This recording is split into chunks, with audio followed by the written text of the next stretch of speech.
బాలహనుమ సూర్యుణ్ణి ఎందుకు మింగాలనుకున్నాడు? ఇది అల్లరా లేక లోకానికిచ్చిన మొదటి సందేశమా? చిన్నపిల్లను ఆడుకుంటారు, కాని ఒక చిన్నపిల్ల ఆకాశంలో వెలిగే సూర్యుణ్ణే పండుగా భావిస్తే అదే బాలహనుమ కథ. ఆ ఉదయం ఆకాశంలో మెరిసే ఎర్రటి కాంతి, ఆ వెలుగును చూసి బాలహనుమ మనసులో ఒక్క ఆలోచన: ఇది పండు.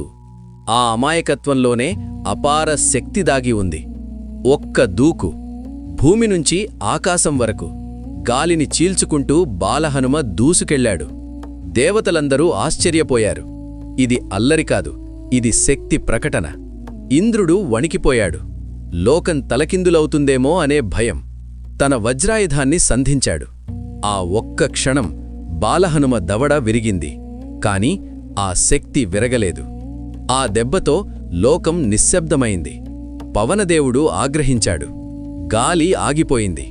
ప్రాణమే ఆగిపోయినట్లయింది. దేవతలు అర్థం చేసుకున్నారు, ఇది సాధారణ శిశువు కాదు. బ్రహ్మ, విష్ణు, శివుడు ఒక్కొక్కరుగా వరాలిచ్చారు.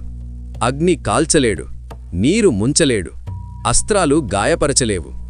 బాలహనుమ అమరత్వం వైపు అడుగువేశాడు. అందుకే గుర్తుపెట్టుకోండి, సూర్యుణ్ణి మింగాలనుకున్నది ఆకలితో కాదు, లోకానికి తెలియచేయడానికి. అపార శక్తి కూడా వినయంతోనే ఉండాలి. రేపు తెలుసుకుందాం, ఇంద్రుడి వజ్రం ఎందుకు హనుమను చంపలేకపోయింది. జయ హనుమాన్, జయ జయ హనుమాన్.